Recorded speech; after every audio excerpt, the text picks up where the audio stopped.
हे बालकों, अपने आप को मूर्तों से बचाए रखो। पहला यूहन्ना की किताब, उसका 5वां अध्याय, वचन 21। प्रभु यीशु मसीह में मैं डैनियल राज वीडियो नंबर 11 पर आपका बहुत बहुत स्वागत करता हूं। दोस्तों, आशा करता हूं कि पिछली 10 वीडियोस आपने देखी होगी। अगर नहीं देखी है तो ज़रूर देखें, क्योंकि मैं एक सीरीज़ चला रहा हूं शॉर्ट वीडियोस की। उसकी जो कंटेन होती है 3 मिनट, 4 मिनट, ज़्यादा से ज़्यादा 5 मिनट। मकसद क्या है डैनियल भाई? मकसद एक ही है कि आप सभी को, आप जितने लोग मेरी वीडियोस को देखते हैं फेसबुक पर, यूट्यूब पर, इंस्टाग्राम पर, मैं चाहता हूं कि आप सभी आत्मिक तौर पर आपके स्पिरिचुअल लाइफ में आप मजबूत हो जाएं। वचन की खुराक आपको ऐसी तादाद में मिले, और वो भी rightly dividing the word of truth. वचन का ठीक इस्तेमाल करते हुए आपके बीच में मैं बातों को रखता जाऊंगा, उन वचनों को जो पवित्र आत्मा मुझे गाइड करता है, अगुवाई करता है कि इन वचनों को उठाकर छोटी छोटी वीडियोस आप लोगों के लिए बनाओ। तो दोस्तों, वीडियोस को जितना हो सके, शॉर्ट वीडियोस को जितना हो सके शेयर करें। फेसबुक पर यदि हैं फॉलो करें, इंस्टाग्राम पर हैं तो फॉलो करें, यूट्यूब पर है तो बेल आइकन और सब्सक्राइब जरूर करें, क्योंकि डैनियल राज सोशल प्लेटफॉर्म से कोई पैसा नहीं कमाता। मकसद क्या है? आप लोगों तक सच्चाई को, आत्मिक खुराक को पहुंचा सकूं। उसी मकसद के साथ मैं वीडियोस बनाता हूं। चलिए दोस्तों, इसको मैं फिर पढ़ रहा हूं। लिखा है, हे बालकों, जी हाँ, अपने आप को मूर्तों से बचाए रखो। इसको कहते हैं, पहला यूहन्ना की किताब है ये, उसका 5वां अध्याय और वचन 21। दोस्तों, ये सर्कल देख रहे हैं आप। एक व्यक्ति यानी कि दास दासी, लड़का लड़की, औरत आदमी, पुरुष, थर्ड जेंडर, जो भी है, जब वो यीशु को अपनाता है, दूसरे शब्दों में जब वो अपना जीवन सच्चे परमेश्वर को जानने के बाद समर्पित कर देता है, उसको ताउम्र पूरी जिंदगी सबसे ज़्यादा बाकी बहुत सारे पाप हैं, लेकिन सबसे ज़्यादा अगर उसको बचना है तो वो है ये सर्कल किया हुआ मूर्तों से बचना है। जी हाँ, मूर्तों से बचना है। वो चाहे यीशु तक की मूर्ति क्यों ना हो।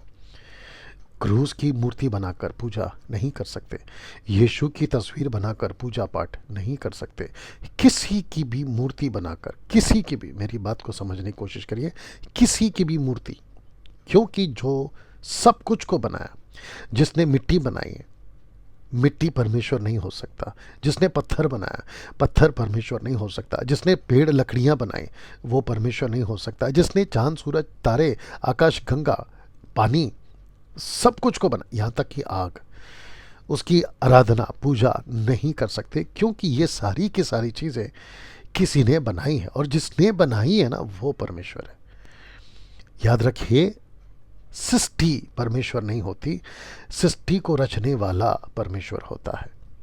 अगर आपको सृष्टि का रचने वाला मिल चुका है, तो सृष्टि की चीज़ों की आराधना करना, प्रार्थना करना, पूजा करना तुरंत बंद करिए, क्योंकि परमेश्वर को सबसे ज़्यादा नफरत उसकी, उसके रूप को दिखाकर, उसके नाम का सहारा लेकर, गॉड, ईश्वर, परमेश्वर, भगवान, इसका सहारा लेकर आप किसी भी प्रतिमा को बनाते हैं, उस परमेश्वर को गुस्सा आता है, क्रोध आता है, और उसका परिणाम क्या है? सबसे पहला, परमेश्वर हमसे दूर हो जाता है। दूसरा, श्राप हमारे ऊपर लागू हो जाता है।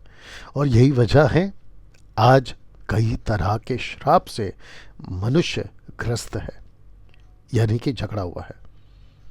इससे छूटे, इससे बाहर आए। दोस्तों, मसीह बनने के बाद भी अगर किसी ने कहा कि आप प्रसाद खा सकते हैं, मूर्तों के सामने अर्पण किया हुआ प्रसाद आप खा सकते हैं, उस पास्टर को, उस बाइबल टीचर को, उस सेवक को तुरंत छोड़ दें, उसको सुनना बंद करें। पता है क्यों? क्योंकि ऐसे व्यक्ति को परमेश्वर घृणा करता है, ऐसी व्यक्तियों की टीचिंग से परमेश्वर घृणा करता है, और परमेश्वर को नफरत है, नफरत है ऐसी बातों से। मेरी कोशिश आप लोगों से यही है, याद रखिए, मूर्ति पूजक परमेश्वर के राज्य में कभी कभी कभी प्रवेश नहीं कर पाएंगे। पास्टर होने के बावजूद, सेवक होने के बावजूद सब कुछ कर रहे हैं, लेकिन आप मूर्ति पूजा में लिप्त हैं, आप कभी भी परमेश्वर के मिरास के भागी नहीं होंगे। दोस्तों, अपना ख्याल रखें। मिलते हैं वीडियो नंबर 12 पे। प्रभु आपको आशीष दे। याद रखिए, शेयर करना ना भूलें। God bless.